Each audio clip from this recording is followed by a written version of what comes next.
नमस्कार. सकाळ प्रकाशनाच्या पुस्तक समजून घेताना या पॉडकास्टमध्ये मी प्रसन्न कुलकर्णी आणि मी तेजस्विनी गांधी आपल्या सगळ्यांचं स्वागत करतो.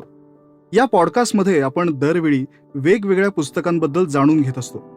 आजही अशाच एका छान पुस्तकाचा परिचय आपण ऐकणार आहोत. पुस्तकाचं नाव कर्जे देताना घेताना.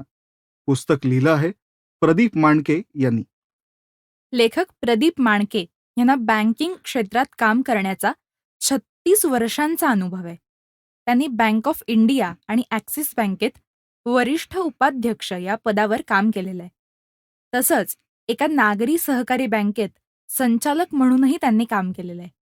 कॉर्पोरेट बँकिंग आणि MSME कर्ज विभागात ते अधिक काळ कार्यरत होते.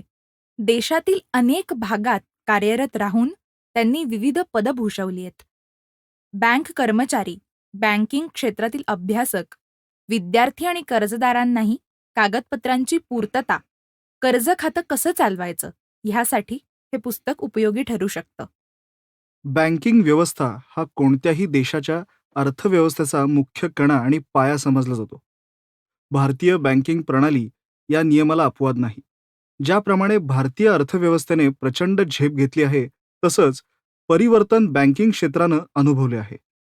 आर्थिक उदारीकरण, सेवा क्षेत्राची वाढ, तंत्रज्ञानाचा अधिकाधिक वापर, रिझर्व्ह बँकेने केलेले नियम यांमुळे मोठा बदल या क्षेत्रात घडलेला आहे. बँकेच्या एकूण आर्थिक व्यवहारातील मुख्य घटक असतो कर्ज. ही संकल्पना आपल्या सर्वांच्याच परिचयाची आहे. वैयक्तिक व व्यावसायिक कर्जाची गरज आपल्याला भासत असतेच.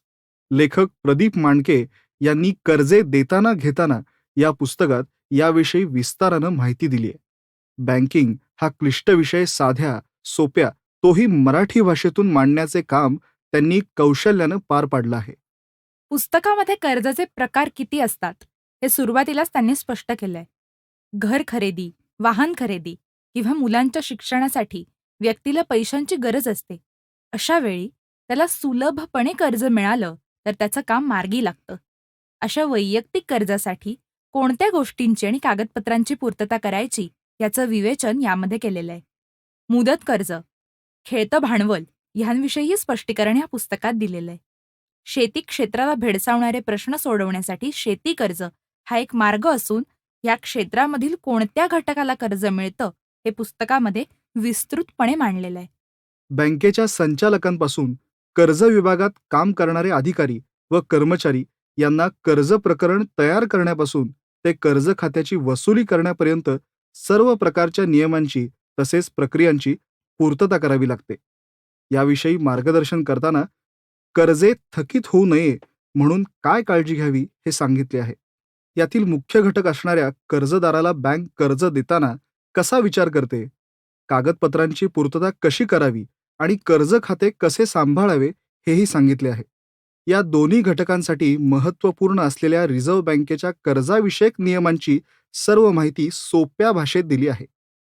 थोडक्यात कर्ज मंजुरी ते कर्जफेड या प्रक्रियांचे तपशिलांसह विवेचन यामध्ये केले आहे. बँकिंग क्षेत्रातील बँक आणि कर्जदार या दोन मुख्य घटकांनी सर्व नियमांचे पालन केले तर कर्ज हे ओझे न राहता विकासाचा, प्रगतीचा प्रशस्त मार्ग कसा बनू शकतो हे प्रदीप मांडके यांनी पुस्तकातून स्पष्ट केले आहे. आपल्या सर्वसामान्य माणसाला रोजच्या जगण्यात इतकं महत्त्वाचं असलेलं हे पुस्तक आपल्या सगळ्यांच्या संग्रही असायलाच हवं. हे पुस्तक घेण्यासाठी तुम्ही www.sakalpublications.com ह्या सकाळ प्रकाशनाच्या वेबसाईटला भेट देऊ शकता. त्याचबरोबर ॲमेझॉन आणि फ्लिपकार्ट ह्या प्लॅटफॉर्मवरूनही तुम्ही हे पुस्तक विकत घेऊ शकता. पुस्तकाची किंमत आहे ₹299 आणि पृष्ठसंख्या आहे 160. त्याचबरोबर मी तुम्हाला एक संपर्क क्रमांक देते. त्या संपर्क क्रमांकावरही संपर्क साधून तुम्ही पुस्तक विकत घेऊ शकता. त्याचप्रमाणे तुम्हाला जर पुस्तकाचा अभिप्राय द्यायचा असेल तर तो सुद्धा देऊ शकता. संपर्क क्रमांक 5 वेळा 8 49 050 8888 49 050. धन्यवाद.